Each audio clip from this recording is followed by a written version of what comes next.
Sorry! I hate getting phone calls when I'm trying to record my videos because it immediately stops them. I'm not sure if you got my damn it at the end there. So, I completely lost my train of thought now because that stupid phone call. There's another telemarketer, so it's nothing important in case you're wondering.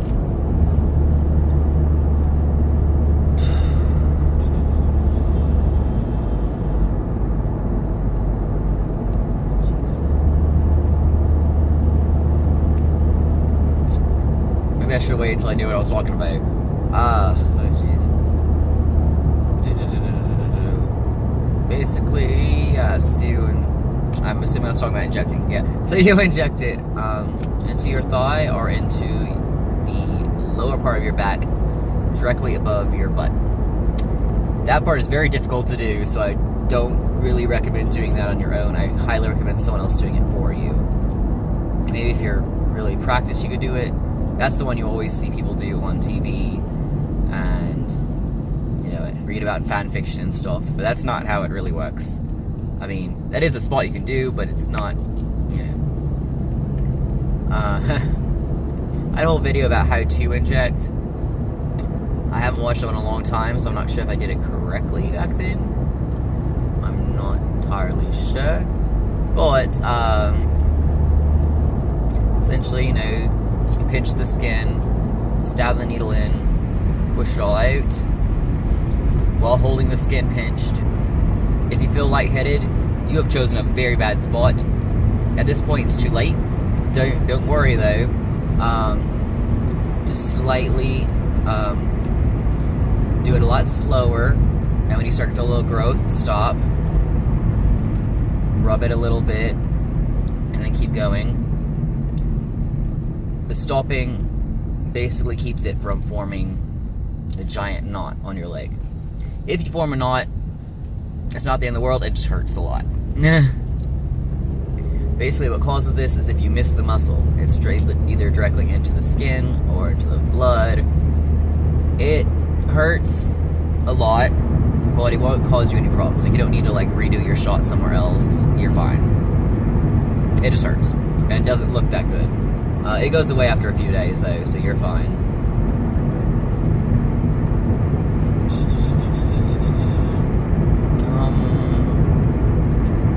That is essentially the whole thing about testosterone. Needles, if you've ever been on insulin or anything else, you're supposed to dispose them in a special container, and then that special container is supposed to be delivered to, some of them have an email, some have like a mailing address on them, some you try to have to find certain pharmacies that take them.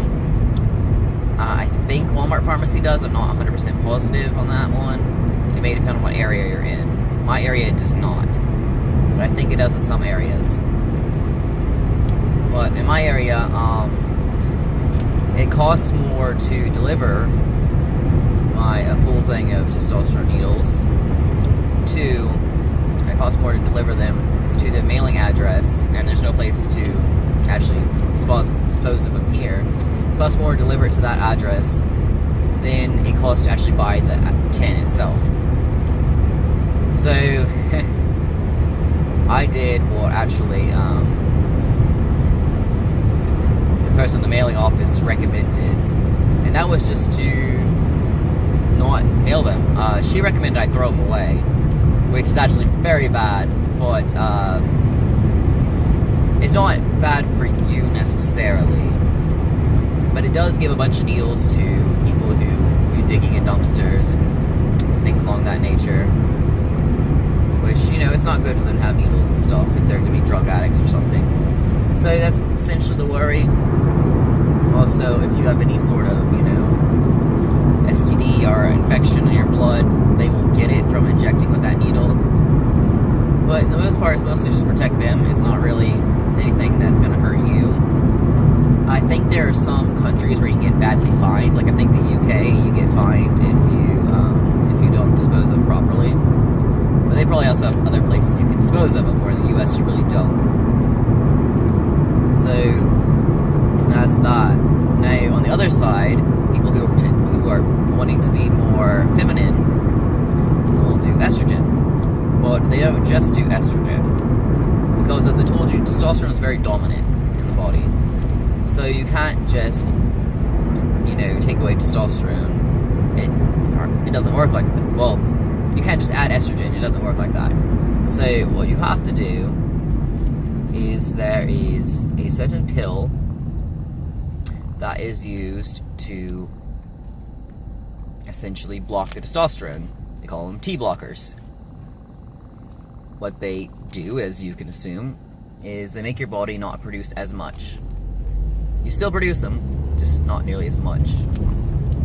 Some countries, they do not have the pill, they only have the shot. So you'd have to have a needle the same way as the testosterone would be. And what it basically does is it, same thing, it injects the medicine directly into the muscle. Your body accepts that medicine and it basically tells us to shut off, production. You'll always have some production, you'll never fully go away there. If it does, it's very dangerous. So, the shot is always faster, if it's what you want. Faster to take effect because it goes directly into the muscle, whereas pills, take a while to dissolve and all that fun stuff. But they get there. Either way, they get there. Depends on what country you are for which one you would use. Some countries, I'm assuming, have both. I don't know. Then you do an estrogen pill. I do not think it is ever offered in a shot. I think it is only ever offered as a pill. So, there's a benefit there. If you have to have a shot, you only have to have one. So, there you go. That helps a little bit. And estrogen pills are actually used by people who've gone through menopause. So, it makes it a lot easier to find things like that because it's not seen as weird to buy. You can buy a prescription, that's about it. Testosterone is very difficult to purchase. I don't want to say very. Essentially, if you are purchasing testosterone, there is a lot of issues with people basically assuming you are trans, whether you are or not, and refusing to serve you. I have only heard this once or twice with my trans female friends, but it always depends on how well you pass, which is essentially how well you look like the gender you want to look like. So if you want to look like a female, you look, 100% female, or even mostly female. For them, as long as you passed, they really had no issues. But for trans guys, from what I've heard from basically everyone, even if you pass, they will immediately assume trans and be against selling it to you, or being very judgmental about it.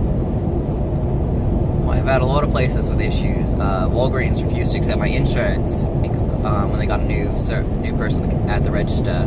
They refused to accept it for testosterone. I say insurance. It was a GoodRx card, so you get discounts on testosterone, because insurance will not cover in like 99% of the cases. So, sorry guys. But they've always accepted that, and they accept it for everything else. So, it was clear that they just didn't want to, accept it. So, that was the thing. And then I went to Walmart, and they claimed that, it was illegal to sell, which clearly is not true, obviously. Because, I've been on it for 4 years. Well, they claimed it was illegal to sell more than a certain amount at a time.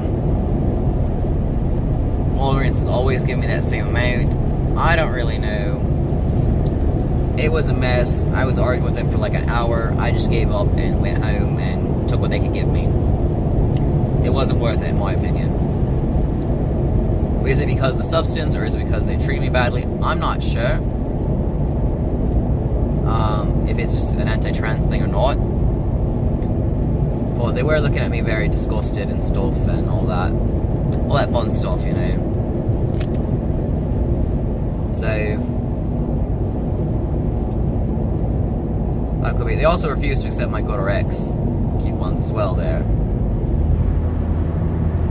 So I had to pay completely out of pocket. Damn it, another phone call.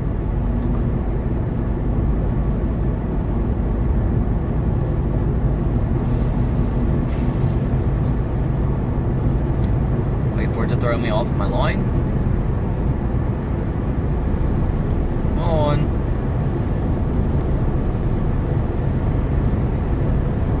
Not answering.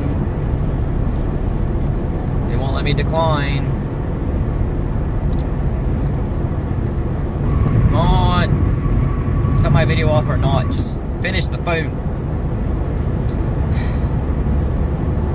I guess I'll keep talking until it cuts the video off. So as I was saying, it's difficult to get certain hormones and such. Now, the process of actually getting a prescription for hormones is very different. Go away. Ha! I got it to go away without cancelling my video. I have no idea how I did that, so I can't repeat it. But, so the process of getting a prescription is pretty difficult. And you will not be able to get the hormones over the counter. You have to have a prescription. So be prepared for that. Now, that includes the estrogen, unfortunately, sorry. Even though it's a common thing for menopause, you still need a prescription for it. Also, testosterone can be used by men with low testosterone, like men who are biologically male. Their bodies doesn't produce as much, usually due to old age. It's a fairly common thing to do. But you know how things are. They look at a young person and have the issues. I'm assuming some feminine identifying people would have the issue since they don't look menopause age. But it's always kind of up in the air with that one, you know.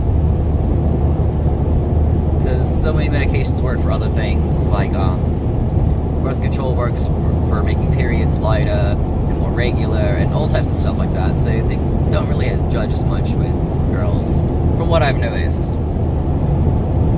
At least medication-wise. So the process of getting a prescription is fairly difficult.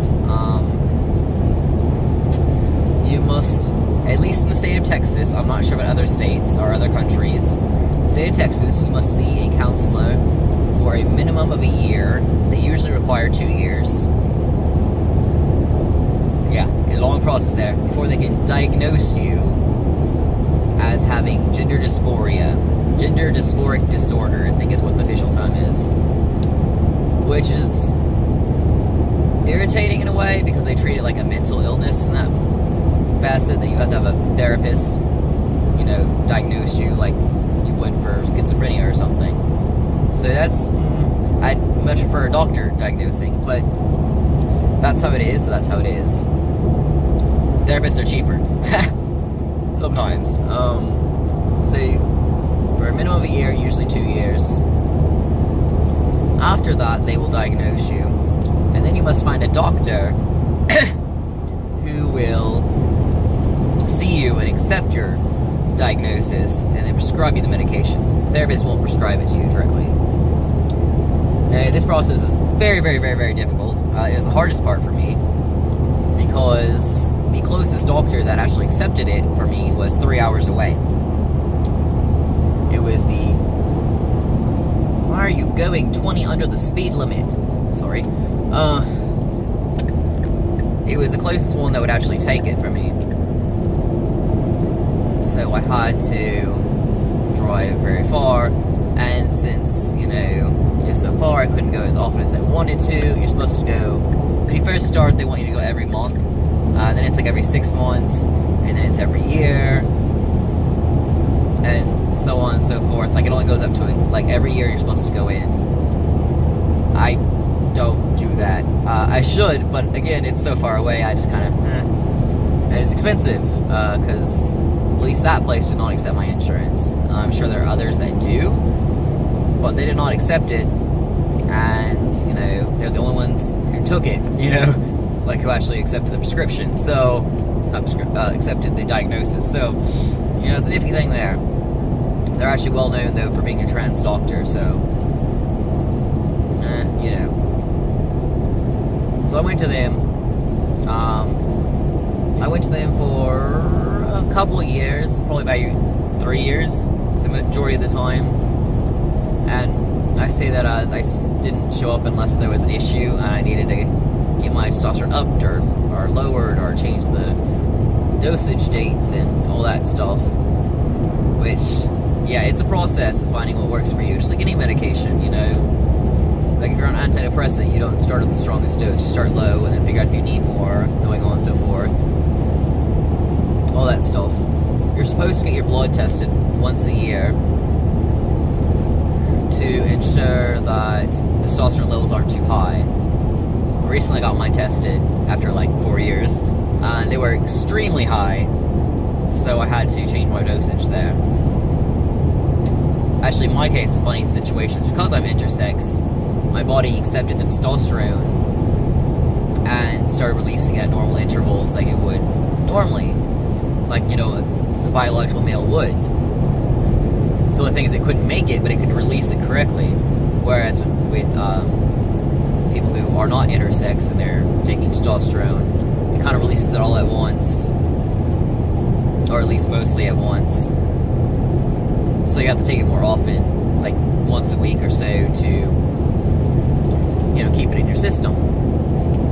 Mine was keeping it in my system, so I had buildup for like 4 years, so that was bad. So be sure to get your blood tested. It's very bad if you don't.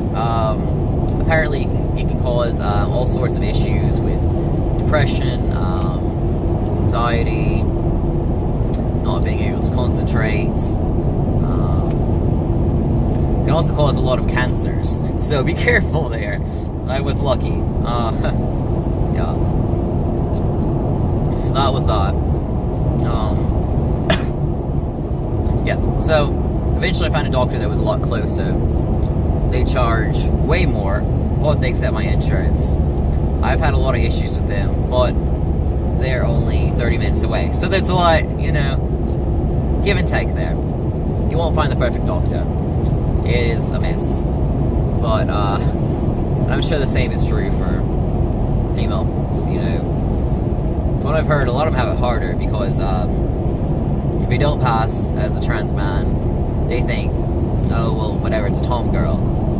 If you don't pass as a trans female, they think, oh, it's a guy in a dress.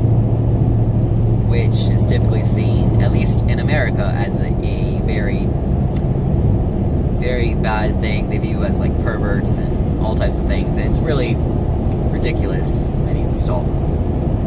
But that's just how it seems to be. So at least in my opinion, it seems that it'd be easier for a man, but maybe not. I don't know. So you go through the process. You get your diagnosis. You find a doctor. You get a prescription. You go through the many times of trying to get your prescription correct. You do all your blood tests. The same is true for estrogen. You need to get your blood tested once a year. Is a good basis for anyone, whether you're taking hormones or not. And basically the test will determine if your testosterone levels are too high, if they need to up your blockers, you know, things along those lines. So that's a good thing to do. Once you're on your hormones, they reach this point where I mentioned earlier, difference between transgender and transsexual. It depends on the person. Some say once you start hormones, you are now transsexual. Some say it's not until you've had every single surgery possible. It's completely up to you if you want to identify as transsexual at that point. Completely up to you. I just say trans for me. I don't really care what they consider me. I'm trans, you know, like that's as far as I will say about it. Yeah, I won't go into all the details and stuff. I won't be offended if someone says transsexual. I won't be offended if they say transgender. I just, whatever for me. But as I said, you know, be careful if you call someone else transsexual, because some people view it as an insult. Because they say you're saying sexual, so it's like a sexuality. But no, you're saying sexual because it changed to your biological sex. You know, like you're changing the body itself. While gender, it's more of how you identify. So it's more of, you know, transgender in that way. So some people, again, don't like transsexual. Completely up to you if you like it or not. I'm just here to define what it means. So the process of hormones is, it sounds short and sweet, but it really is a long process. I was working to get hormones for, well, put it this way, I came out of the closet at 14. You cannot start hormones until you are, depending on your doctor, some of them it's 18, some it's 21. So make sure to know about that. Even if you were diagnosed, then it won't let you do it. Some won't even diagnose you until you're at least 18. So be careful with that too. Therapist. Legally, you cannot start testosterone if you're under 18. Estrogen, I think, is the same way. I'm not sure about the estrogen part, but the blockers for sure are the same way. So anything involving testosterone, you can't start until you're 18, at least in the state of Texas. Possibly 17 if you get parents' permission, but I don't think that's true in Texas. I think that's true in other states. So it's, you know, a process there. Something I just thought of now. Let me finish what I was saying first. Okay, so I came out as 14. Oh, I did not get to see a therapist till I was 17, which was pretty far in the picture, you know. And then, we think.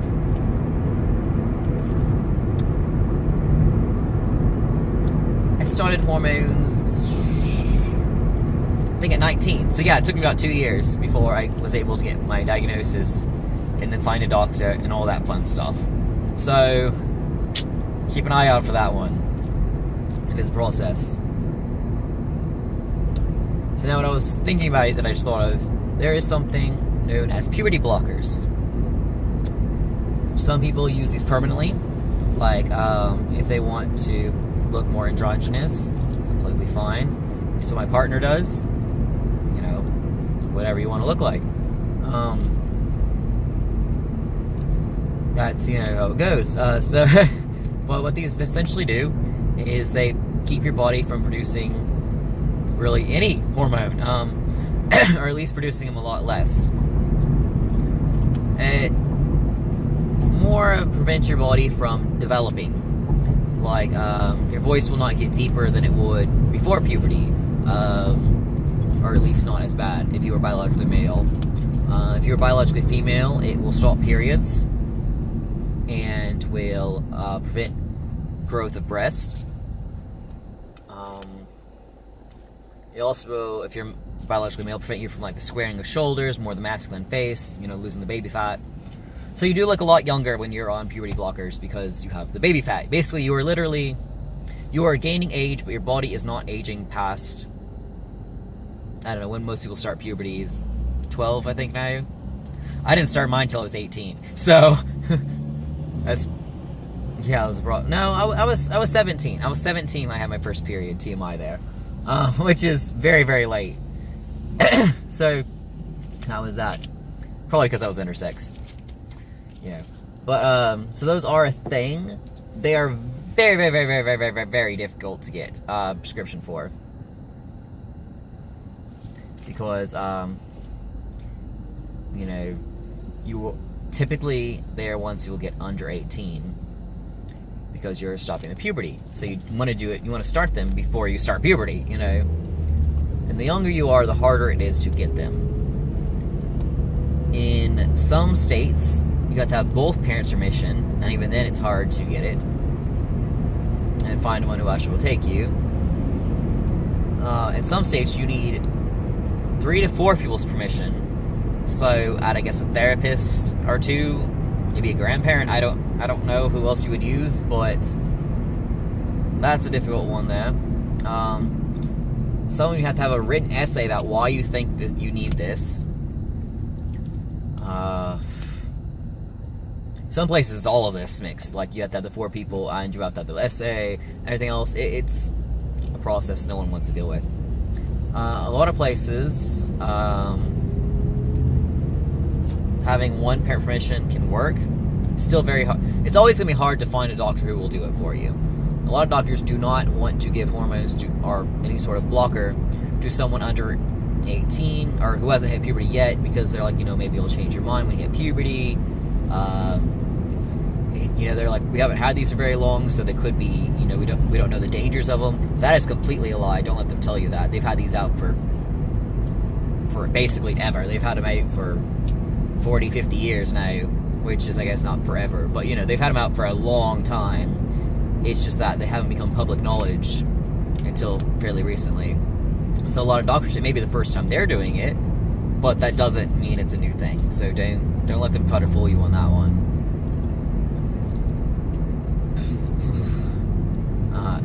So again, yeah, it's hard to get anyone to do it because they say it's so new, you don't know what you're doing, blah blah. But they don't want to do it for someone under 18 or who hasn't started puberty. Well, the whole point of this is that you don't start puberty, so it kind of has an issue there. It won't revert you anyway. So if you've already got the deeper voice, sorry, it can keep it from getting deeper, but it can't bring you back to that neutral voice you had before puberty. So the earlier you do it, the better for these. I unfortunately did not get these. I didn't even know about them until I was a lot older, so again, they weren't public knowledge very often. Some people still don't even know about them. But they have not found any dangerous situation with them. They still recommend you get your blood tested, to make sure the levels aren't getting really weird. But they've not found anything dangerous about them whatsoever. I think the absolute worst they found is when the dose was too low or too high. People who are biologically female got cramps because the body wasn't sure if they should start periods or not. Like, if it was too low, it was going to try to start a period, but it couldn't, and that was hurting it. Too high, and it's like your body is, it's in pain. It's taking away more estrogen than it needs to. So,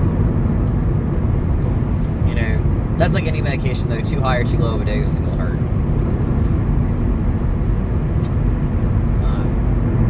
So, blockers are a thing.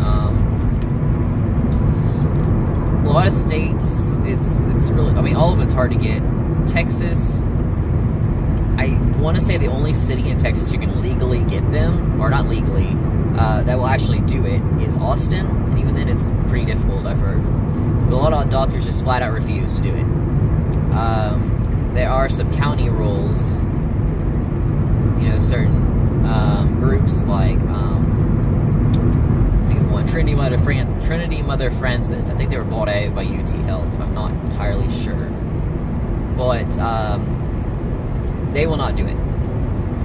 They will not prescribe you any sort of hormones if you are under the age of 18. It is in their set guidelines and rules. They cannot override that, even if the doctor wants to.